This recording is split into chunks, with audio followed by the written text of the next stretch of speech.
എല്ലാവർക്കും ഈശോമിശിഹായ്ക്ക് സ്തുതിയായിരിക്കട്ടെ. Welcome to day 29 of our journey. ഇന്ന് ലൂക്കായുടെ സുവിശേഷം 17 അധ്യായം 1 മുതൽ 6 വരെയുള്ള തിരുവചനങ്ങൾ നമുക്ക് വായിക്കുകയും പഠിക്കുകയും ചെയ്യാം. Forgiveness and faith.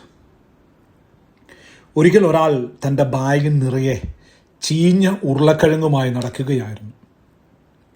കുറച്ചു കഴിഞ്ഞപ്പോൾ അതിന് ഭയങ്കര ദുർഗന്ധം വരാൻ തുടങ്ങി. മറ്റുള്ളവർ മൂക്കുകുത്തി മാറിപ്പോയി. എന്നാൽ അയാൾ ഒരു സുഹൃത്തിനോട് ചോദിച്ചു, എന്താണ് ഇങ്ങനെ നാറുന്നത്?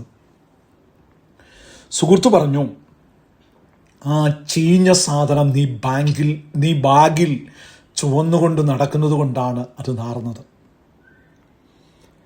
അത് വലിച്ചെറിഞ്ഞാൽ തീരാവുന്ന പ്രശ്നമേ നിനക്കുള്ളൂ.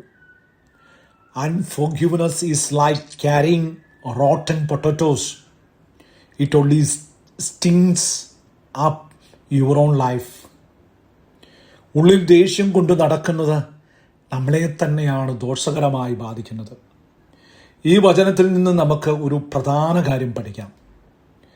മാപ്പ് കൊടുക്കാൻ ഒരു കടുകുമണി വിശ്വാസം. Forgive to grow your faith. ശിഷ്യന്മാർ യേശുവിനോട് പറഞ്ഞു, ഞങ്ങളുടെ വിശ്വാസം വർദ്ധിപ്പിച്ചു തരണമേ. അപ്പോൾ യേശു പറഞ്ഞത്, ഒരു കടുകുമണിക്കത്ര വിശ്വാസമുണ്ടെങ്കിൽ മലയെ മാറ്റാമെന്നാണ്. പക്ഷേ ഇതിന് തൊട്ടു മുമ്പ് യേശു പറയുന്നത് എന്താണെന്നറിയാമോ? ഒരു സഹോദരൻ ഒരു ദിവസം 7 പ്രാവശ്യം തെറ്റ് ചെയ്തിട്ട് 7 പ്രാവശ്യവും വന്ന് ക്ഷമ ചോദിച്ചാൽ അവനോട് ക്ഷമിക്കണമെന്നാണ്. അതായത് വലിയ വിശ്വാസം എന്നാൽ വലിയ അത്ഭുതം പ്രവർത്തിക്കലല്ല, മറിച്ച് മടുപ്പില്ലാതെ ക്ഷമിക്കാൻ കഴിയുന്നതാണ്. True faith is shown in the capacity to forgive repeatedly. നമുക്ക് ഒരാളോട് ക്ഷമിക്കാൻ വലിയ പ്രയാസം തോന്നുമ്പോൾ ദൈവത്തോട് ചോദിക്കേണ്ടത് വിശ്വാസം കൂട്ടിത്തരണമേ എന്നാണ്.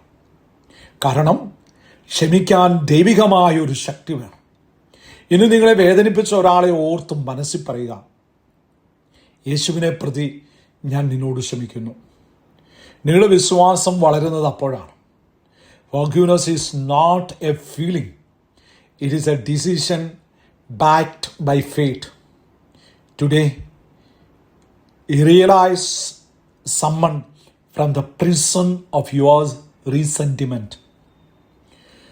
ക്ഷമിക്കാനുള്ള മനസ്സാണ് വിശ്വാസത്തിൻ്റെ അളവുകൾ. Forgiveness is the highest form of faith. ഈ 150 ദ ജേർണി നിങ്ങൾക്ക് പ്രയോജനപ്പെടുന്നുണ്ടെങ്കിൽ ഈ ചിന്ത നിങ്ങളുടെ കുടുംബ ഗ്രൂപ്പുകളിലും സുഹൃത്തുക്കൾക്കും ഷെയർ ചെയ്യാൻ മറക്കരുത്. ദൈവം നമ്മെ അനുഗ്രഹിക്കട്ടെ.